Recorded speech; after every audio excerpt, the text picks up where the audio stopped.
എല്ലാവരും ഇങ്ങോട്ട് നോക്കി. ചേട്ടാ, നമ്മള് ആരെയും ഉപദ്രവിക്കാൻ പോകുന്നില്ല, ആരുമായിട്ടും വഴക്കിനും പോകുന്നില്ല.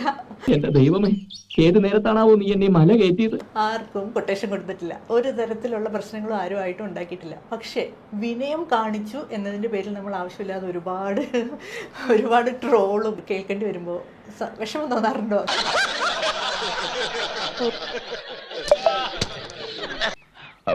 ആരെങ്കിലും അറിഞ്ഞ കുഴപ്പമുണ്ടാക്കരുത്. സാധാരണ ആളുകൾ ഫേസ് ചെയ്യുന്നത് മറ്റേ അഹംഭാവം കൂടുതലാണ്, മറ്റേ സിനിമയിൽ വന്ന് ജാടയാണ്, അതാണ്, അങ്ങനത്തെ ഉള്ള കാര്യങ്ങൾക്കാണ് അധികം കേട്ടിട്ടുള്ളത്.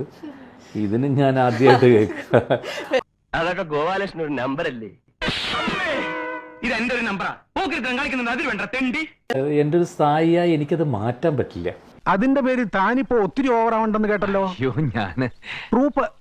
അതെ, ഓ തനിക്ക് നാണല്ലേ? എനിക്ക് ഒരാളോട് സംസാരിക്കുമ്പോഴോ അല്ലെങ്കിൽ ബിഹേവ് ചെയ്യുമ്പോഴോ ഞാൻ എത്ര ഇപ്പം മാമുമായിട്ട് സംസാരിക്കുമ്പോഴോ ഞാൻ എങ്ങനെ ബലം പിടിച്ചിരുന്നാലും എന്നെ കൊണ്ട് പറ്റില്ല. എനിക്ക് അങ്ങനെ സംസാരിക്കാൻ അറിയില്ല.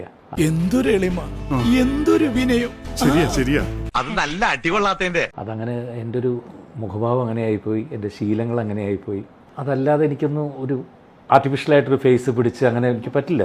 അത് സാറിനെപ്പോലുള്ള മാന്യന്മാര് ഇതുപോലുള്ള അലവലാദികൾ കൊണ്ട് നടക്കരുത്. എന്ത് ചെയ്യാനാ? കഞ്ഞിയും വെള്ളവും കുടിച്ച് ജീവിച്ചോട്ടെ നേരിയ ഒരു ചാൻസ് കിട്ടി അത് ഓവറാക്കും അല്ലടാ ഫുൾ.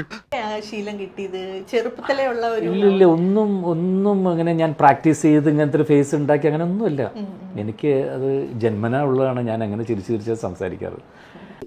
ഇവൻ ശരിയല്ല, ഇവന്റെ ഉണ്ടകണ്ണ് കണ്ടാലറിയാം കള്ള ലക്ഷണമുണ്ട്. പണിയെടുത്ത് തിന്നണമെന്നൊക്കെ ആഗ്രഹമുണ്ട് സാറേ, പക്ഷെ പറഞ്ഞു പറ്റിച്ച് തിന്നാലേ വായിന്നിറങ്ങുള്ളൂ. ശീലായിപ്പോയി, മാറ്റിക്കോളാം. മാറ്റണ്ട. ചിലവർക്ക് നല്ലതായോ ചീത്തയോ തോന്നിയാൽ നമുക്ക് ഒന്നും ചെയ്യാൻ പറ്റില്ല. ഇനി ഇത് പെട്ടെന്ന് ഇത് മാറ്റിയിട്ട് എനിക്ക് ഗൗരവമായിട്ടിരുന്ന് സംസാരിക്കാനേ എനിക്കും അറിയില്ല. അച്ഛൻ പറഞ്ഞു ഇതിലും ഭേദം കട്ടപ്പാറയായി കക്കാൻ ഇറങ്ങുന്നതാണെന്ന്. അവർ പറഞ്ഞതിൽ ഒരു സിനിമയുടെ ക്ലൈമാക്സിന് പറഞ്ഞത്, പക്ഷെ അത് 10-20 വർഷം മുമ്പ് നടന്ന സംഗതി ആയതുകൊണ്ട് സ്വാഭാവികമായിട്ടും സത്യം പറഞ്ഞ എനിക്കേ ഓർമ്മയില്ല അത് എന്തിനാ